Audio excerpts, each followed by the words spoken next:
Berbondong-bondong artis kini tampil berhijab, mulai dari Feby Palwinta, Cinta Penelope, Fenita Arie, dan yang terkini Kartika Putri. Benarkah ada kisah hidayah di balik keputusan mereka berhijab? Ingin merasakan bagaimana menderitanya hidup serba kekurangan, Asep Suhendar alias Bos Idan rela mencuci piring di warteg. Ada apa gerangan?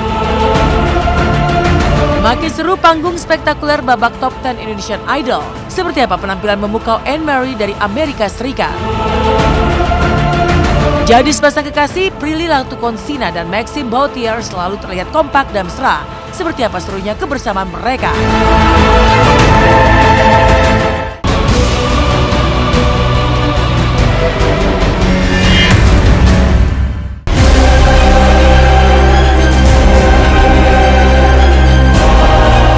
Kejutan menguntai Hijrah dan Hikmah, itulah yang akhir-akhir ini merambati jagat selebriti. Betapa tidak, setelah artis Feby Palwinta dan Fenita Arie mengejutkan publik karena mendadak sama-sama memutuskan hijrah di bulan Januari lalu, kini di bulan Februari giliran artis Kartika Putri yang menguntai kejutan.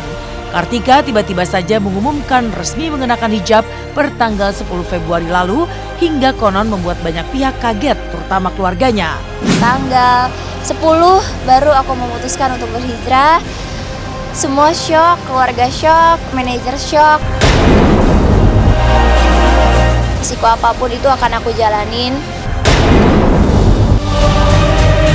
Iyalah, pasti setiap kali sholat malam juga pasti. Pada saat sholatan taubatan nasuha juga pasti banget. Ngalamin hal yang sebegitunya luar biasa, bahagia gitu ketika nangis ngadunya ke Allah, besokannya tenang.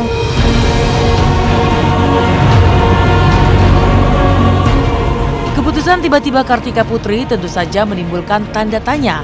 Apa yang terjadi dengan Kartika Putri? Kerap tampil di layar kaca dengan penampilan seksi, mengapa kini Kartika meretas perubahan mengenakan hijab secara tiba-tiba?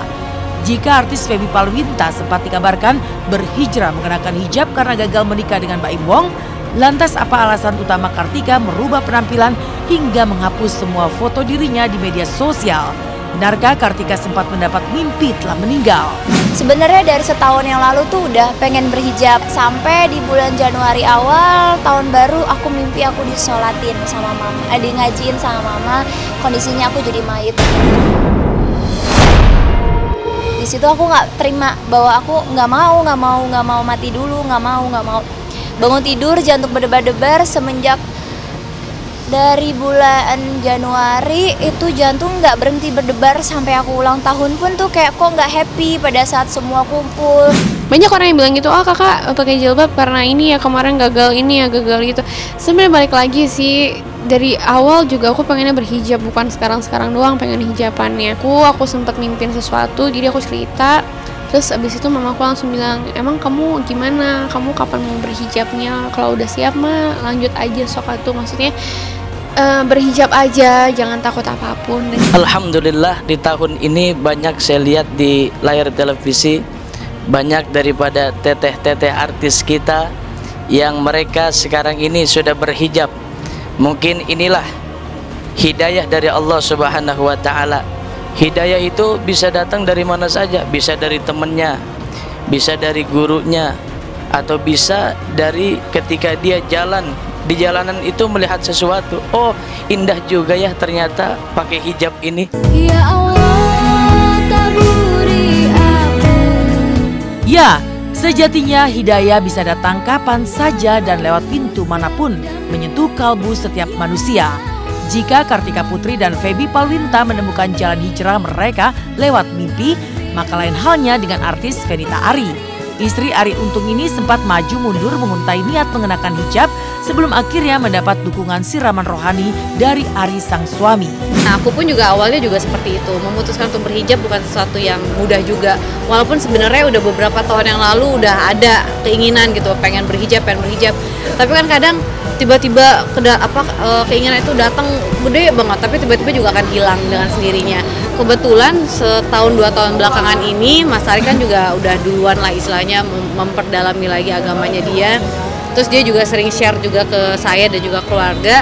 Nah, saya ngeliat seperti itu kenikmatan yang dia rasain. Terus saya juga rasanya pengen juga gitu. Itu dia yang pergolakan hati banget ya, antara aduh gimana nih, sayang banget, apalagi ada satu kontrak kerja itu tinggal perpanjang doang sih sebenarnya, dan itu lumayan berat sampai tapi sayang banget ya. Kalau misalnya balik lagi kan hitungan matematika kan, kadang ya lumayan banget loh ini gitu, tapi ya udahlah, insya Allah kalau misalnya ikhlas. Nah, belajar ikhlasnya itu juga nggak gampang. Baru sadar hari itu baca bahwa ada dosa jariah yang kalau seandainya kita meninggal, dosanya terus-terusan ngalir, ya itu salah satunya foto-foto kita yang terbuka aurat ya. Di situ sih ketakutan dan lain sebagainya, makanya hari itu juga tanggal 5 aku mulai hapusin foto aku yang di bawah-bawah. Banyak yang nggak ada yang ngeh gitu.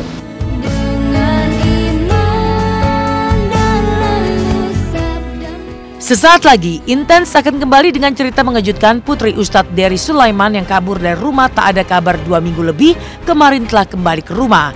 Tapi benarkah Alisa sempat berontak dan menolak pulang? Benarkah ada motif harta warisan dibalik perginya Alisa dari rumah? Jangan kemana-mana, nantikan Intens setelah jeda berikut. Halo, setelah kisah para selebritis yang berbondong-bondong menemukan hidayah dengan berhijab, maka inilah kabar terbaru yang juga mengejutkan, yaitu putri dari Ustadz Dery Sulaiman yang kabur dari rumah selama 2 minggu tidak ada kabar, akhirnya ditemukan setelah diketahui keberadaannya di Bali. Benarkah Alisa sempat menolak ketika diajak pulang? Benarkah Alisa pergi dari rumah karena dihasut oleh orang lain yang diduga ingin menguasai hartanya? Sementara itu, di lain kisah, seperti apa kebahagiaan para pemain sinetron tukang ojek pengkolan yang sudah tidak sabar ingin berangkat ke Tanah Suci. Mari kita simak liputannya setelah yang satu ini.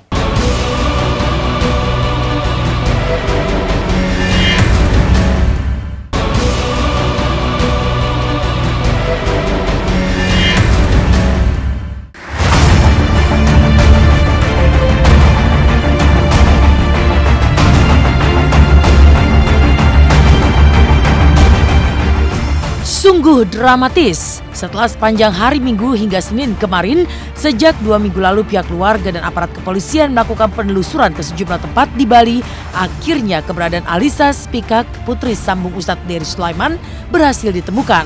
Alisa ternyata bersembunyi di rumah rekan bulenya di kawasan Jimbaran, Bali. Meski sudah ditemukan, namun bukan perkara mudah untuk mengajak Alisa pulang kembali ke Jakarta.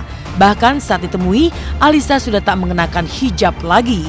Ia terus berontak dan melakukan perlawanan kepada petugas kepolisian yang mencoba membawanya dari rumah persembunyiannya itu. Namun berkat ketegasan petugas, Alisa yang berumur 18 tahun bersedia untuk meninggalkan rumah tersebut. Dan tepat pukul 10 malam waktu Bali kemarin, Alisa pun berhasil dibawa kembali ke Jakarta. Dan inilah detik-detik ditemukannya Alisa oleh pihak kepolisian serta perlawanan yang dilakukannya karena tak mau pulang ke Jakarta. Bawa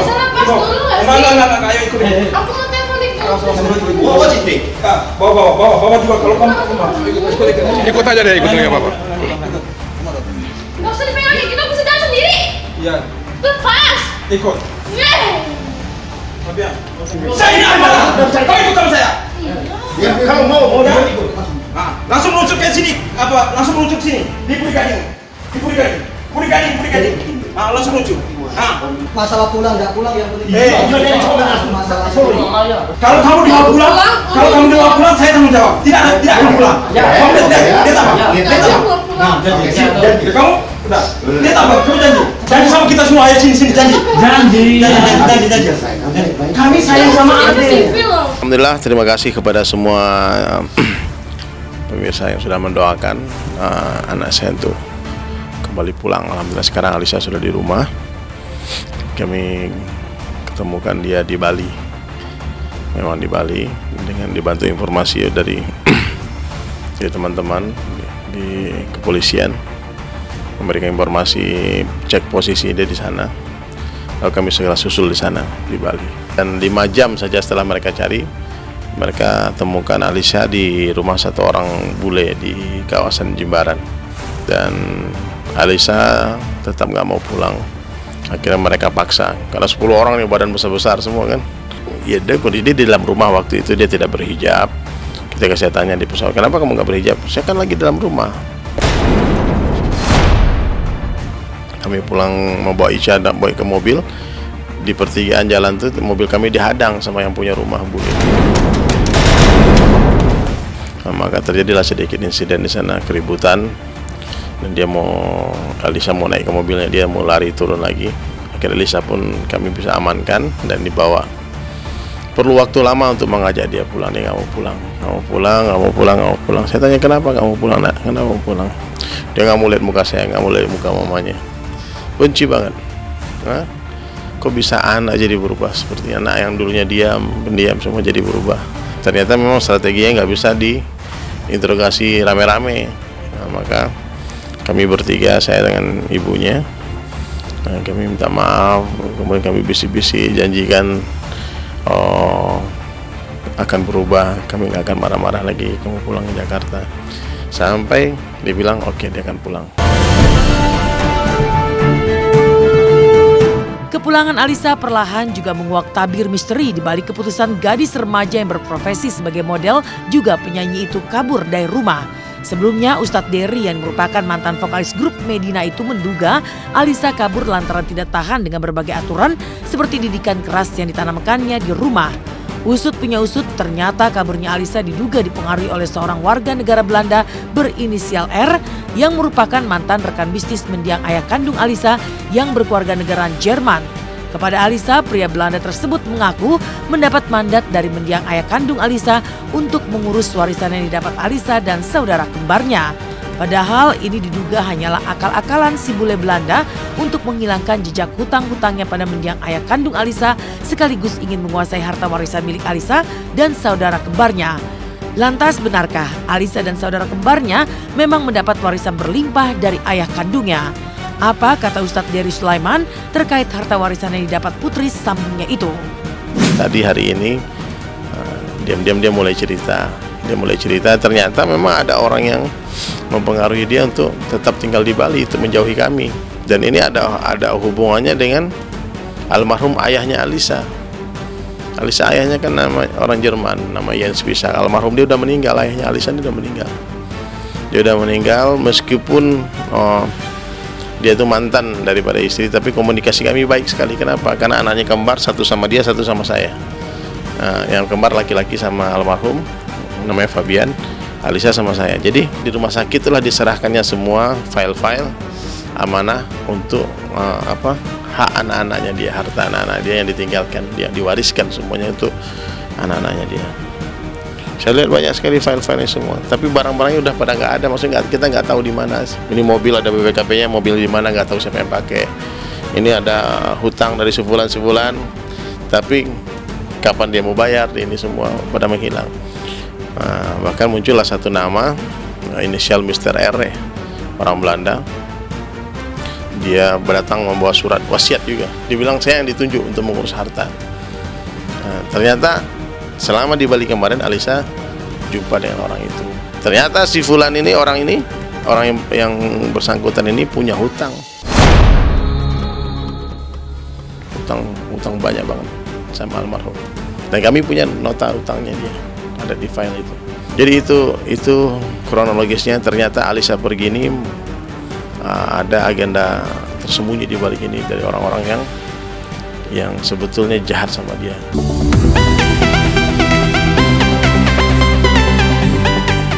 Di lain kisah, kebahagiaan juga kian menerangi keluarga besar sinetron tukang ojek pengkolan TOP.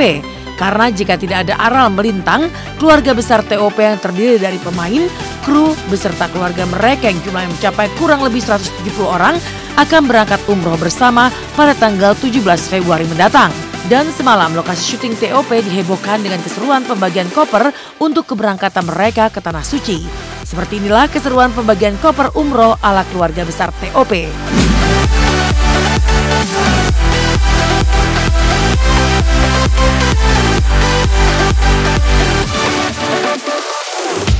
Nah pemirsa, ini suasana basecamp mendadak ramai dengan kehadiran ibu-ibu. Ada ibu-ibu muda, ada ibu-ibu tua.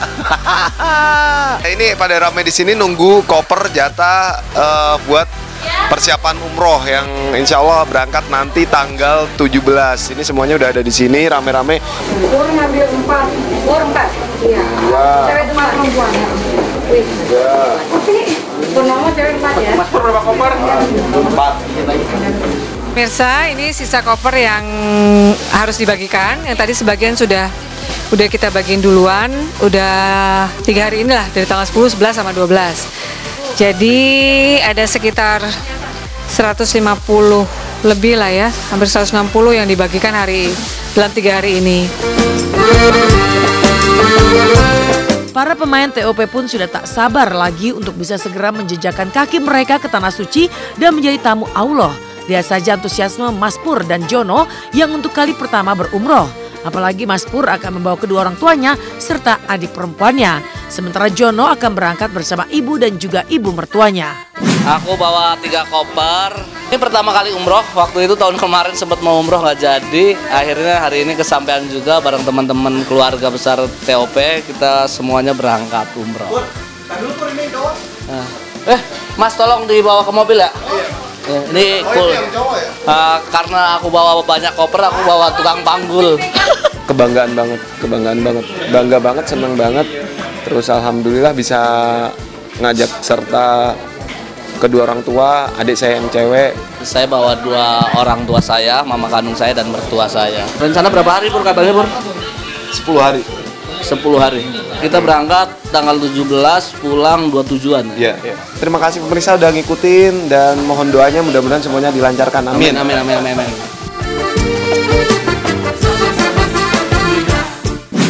Lain lagi aksi Bos Idan yang bakal membuat hati siapa saja yang melihatnya tergugah.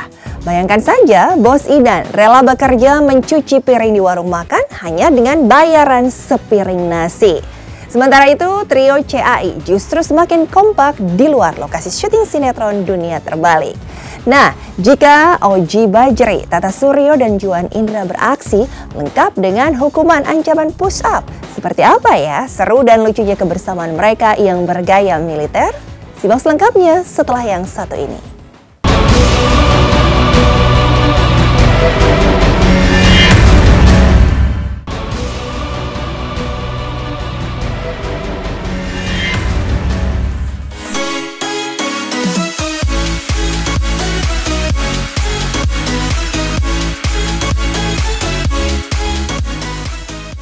Jangan menilai orang dari penampilan luarnya. Bisa jadi inilah yang ingin dibuktikan oleh pemain sinetron Dunia Terbalik Asep Suhendar alias Bos Idan saat mencoba mengulik ketulusan hati masyarakat.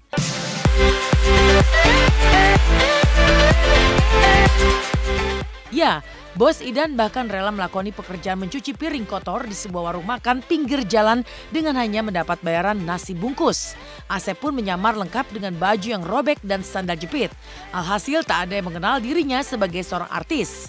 Maka inilah aksi Bos Idan yang rela berjalan di tengah cuaca kota Jakarta yang mendung diwarnai gerimis mencoba menjadi tukang cuci piring kotor di warung makan pinggir jalan.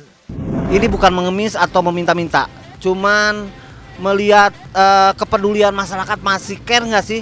Sampai sejauh mana kepedulian masyarakat terhadap sesamanya. Ini properti yang saya siapkan, baju yang udah sobek-sobek, terus sendal. Nah, halo pemirsa, saya udah berubah nih. Ya, kostumnya juga udah beda. Kita lihat kepedulian masyarakat terhadap sesama. Insya Allah masih banyak kok yang peduli, yakin.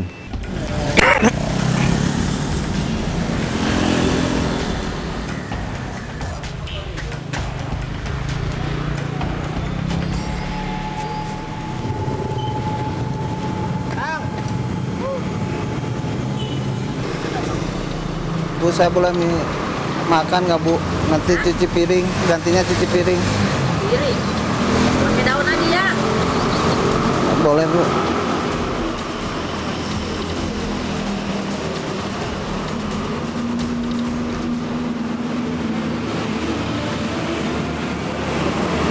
Nanti saya nyuci piring Ibu ya Bu. Iya. Enggak, udah biarin ini aja. Piringnya pada kotor.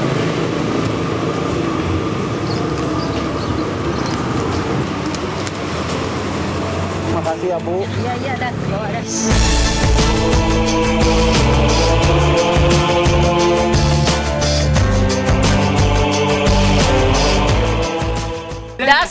Mang Idan dasar edan. Ibu ini berbaik hati sekali telah memberi saya makan tadi. Makasih ya Bu. Awah. Makasih ya Bu. Ya Allah. Ibu makasih Bu, baik hati sekali.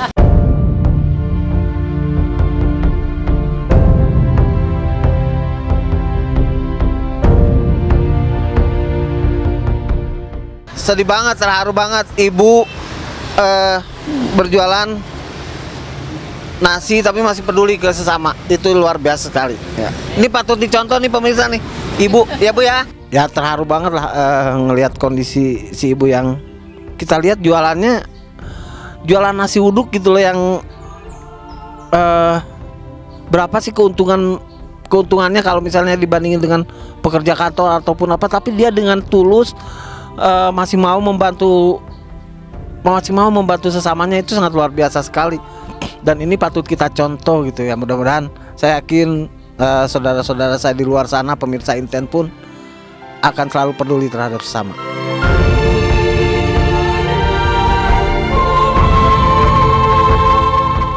Tersentuh oleh kebaikan hati sang ibu penjual nasi uduk, Asep pun dengan tangkas membantu sang ibu mencuci piring kotor meski sempat dilarang oleh ibu tersebut. Tergurat di memori Asep Suhendar betapa dirinya bahkan sempat merasakan susahnya menahan lapar selama 3 hari. Lantaran itulah ketika diberi rezeki oleh Sang Halik untuk menjadi bintang sinetron sehingga mengalami perbaikan ekonomi, Asep pun tak mau lupa untuk terus melihat ke bawah dan mengasihi mereka yang tak beruntung. Karena sejatinya Rasul menyuruh kita mengasihi orang miskin. Tapi benarkah di saat mencuci piring, Bos Idan sempat membuat si ibu marah karena piringnya pecah? Tadi katanya iya. Jangan di piring Bapak balik lagi kan. Nyuci piring maksudnya Bu. Katanya nyuci piring. Nggak boleh katanya, nggak usah nyuci piring. Piringnya pada kotor. Saya cuciin piringnya ya Bu ya. Saya cuci. Nggak. Sebagai balas budi saya mau nyuci piring Ibu, nanti nasinya saya makan semua. Pemirsa, karena ibunya sudah berbaik hati, piringnya saya cuciin.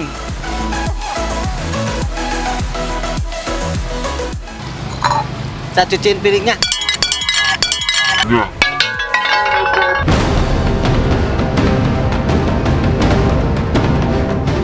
Beneran kan? Aduh Bu, maaf Bu. Ya nggak apa-apa. Piring dia ini biarin. Nanti saya ganti ya Bu. Maaf ya Bu. Dulu saya, untuk makan 3 hari pun kayaknya susah sekali karena saya memang total di kesenian, total berteater yang manggungnya cuma berapa bulan sekali. Terus kalau main sinetron juga kita ketemunya paling sebulan 2 kali, sebulan sekali gitu. Saya sangat bersyukur, saya sangat ya yang jelas saya sangat bersyukur sekali dengan posisi saya sekarang. Terima kasih sekali buat teman-teman, saudara-saudara saya, sahabat-sahabat saya di DT.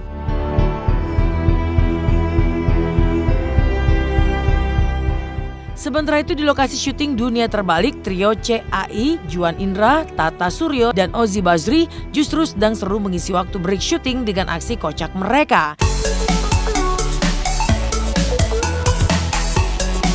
Rupanya tidak hanya di depan kamera 3 serangkai ini kompak, tapi di luar syuting pun mereka kompak.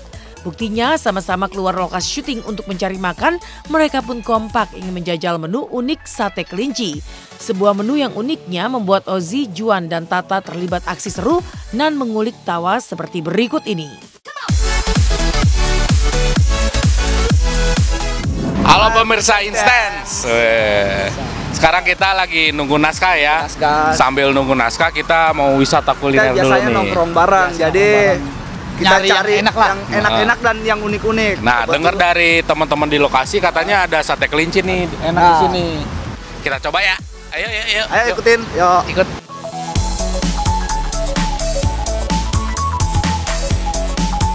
Pemirsa, satenya udah jadi nih. Oh. Lihat tuh satenya nih. Sate kelinci.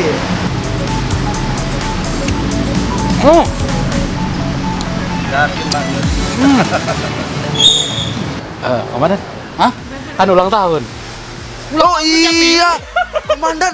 Ini kan tanggal Iya, tanggal 5 loh. Tanggal 5 ulang tahun loh. Happy birthday ya.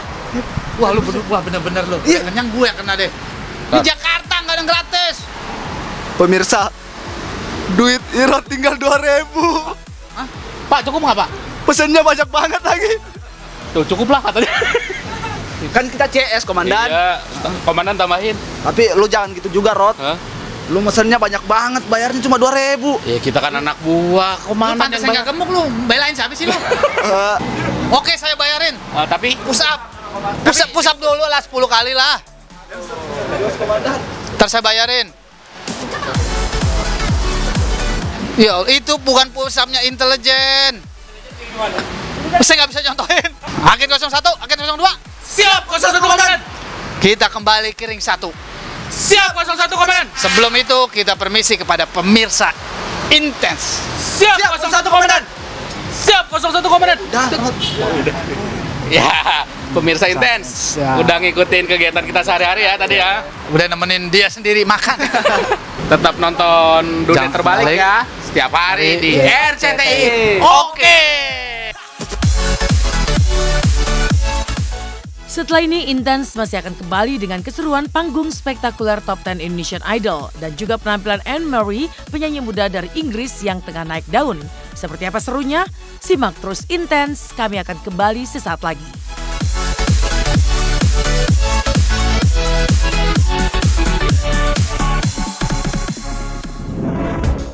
Panggung spektakuler show Indonesian Idol tadi malam semakin meriah dengan kehadiran penyanyi asal Inggris Anne Marie.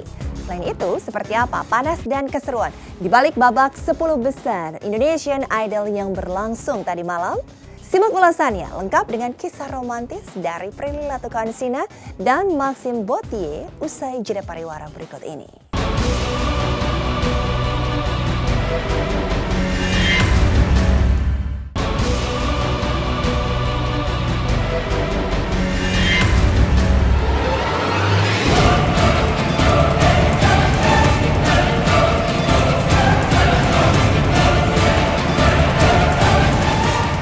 Panggung spektakuler show Top 10 Indonesian Idol semalam kedatangan bintang tamu spektakuler.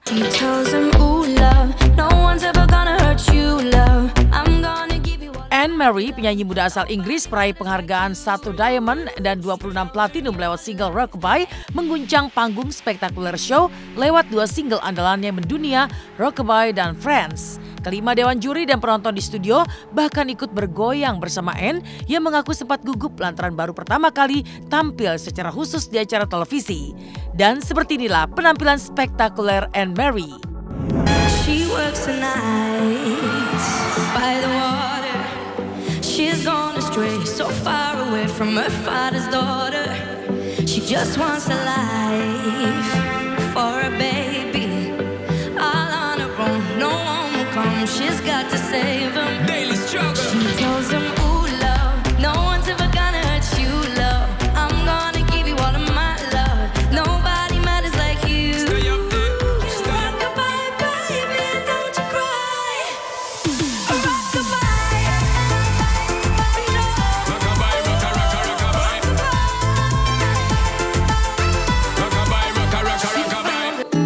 You say you love me, I say you crazy. We're nothing more than friends.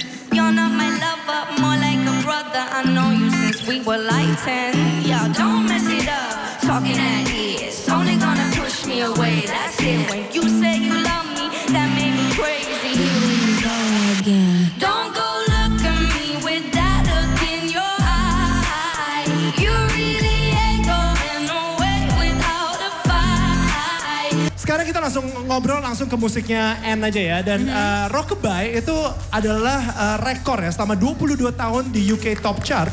Dan saat ini single yang paling luar biasa karena mendapatkan 1 Diamond dan juga 26 Platinum. Boleh kita berikan tepuk tangan dulu untuk Anne Marie. What a great success. Saya Anne Marie, I hope you have a fantastic time here in Indonesia.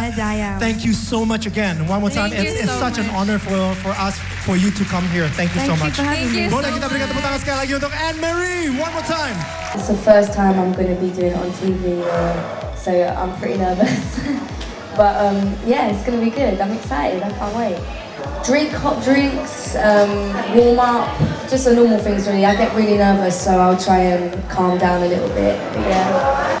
Entah apakah terpantik dengan aura bintang Anne Mary atau tidak, yang jelas panggung spektakuler show Top 10 Indonesian Idol semalam ternyata menjadi milik kontestan wanita.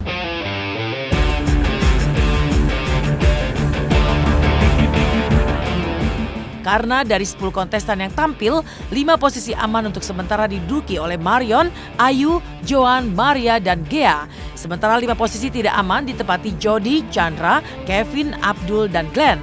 Lantas siapakah kontestan yang akhirnya harus tersingkir dari panggung Top 10? Saksikan babak kristal Top 10 Indonesian Idol malam nanti. I wish I found some better song, the ones I ever heard. I wish I had the better voice to sing some better words. I wish I found some cards in the auto that is new. I wish I didn't have to rhyme every time I sang. I was stressed out. Wish we could turn back time to the good old days when the mama sang us to sleep, but now we're stressed out. Coba nikmati indahnya dunia, tiada lagi bayangan dirimu yang selalu mencoba menahanku. Bersama mentari ku bernyanyi mewarnai, bersama mentari ku bernyanyi mewarnai hari-hari, bersama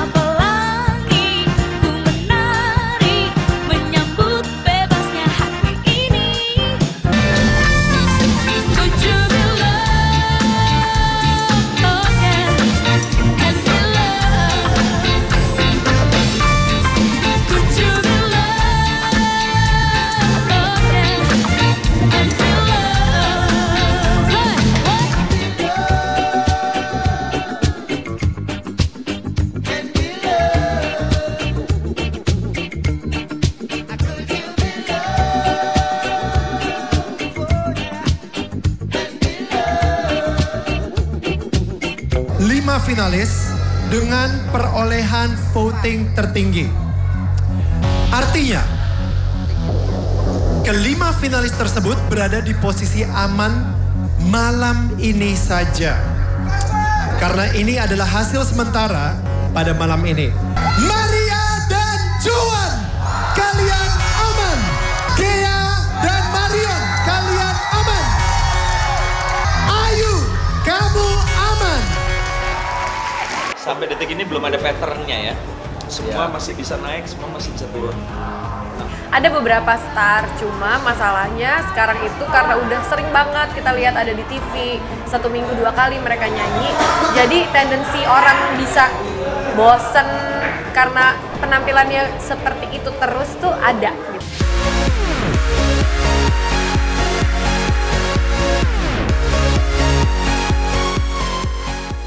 Di lain kisah, di tengah antusiasme penonton menyaksikan gala premier film Meet Me After Sunset yang dibintangi Agatha Chelsea, Billy Davidson, dan Maxime Bauthier yang akan segera tayang serempak 22 Februari mendatang, ternyata ada sosok Prilly Latuconsina di tengah para penonton. Benarkah Prilly sengaja datang untuk memberi kejutan spesial buat sang kekasih Maxime Bauthier yang menjadi pemeran utama film bergenre drama romantis besutan sutradara Daniel Rifki tersebut?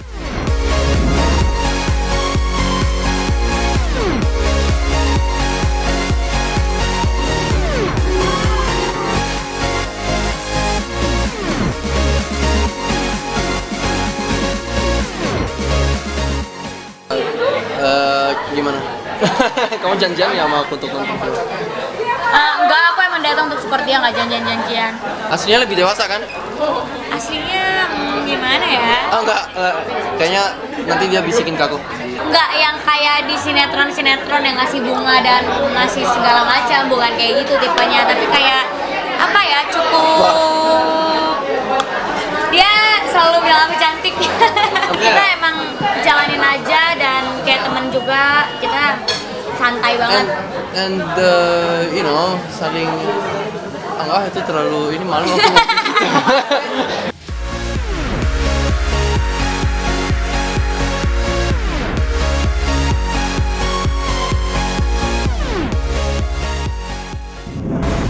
Siapa yang tak baper dengan percintaan remaja, apalagi cinta segitiga?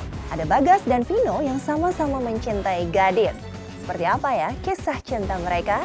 Dibintangi Maxim Botier, Agatha Chelsea, dan Billy Davidson. Saksikan Meet Me After Sunset mulai tanggal 22 Februari 2018 di bioskop kesayangan Anda. Demikian pemirsa, kabar terkini, terpercaya, teraktual yang kami sajikan hari ini. Terus saksikan Intens setiap hari Senin sampai Jumat mulai pukul 10 waktu Indonesia Barat, tentunya hanya di RCTI. Spektakuler Show. Terdengar enak banget. Keren banget malamnya.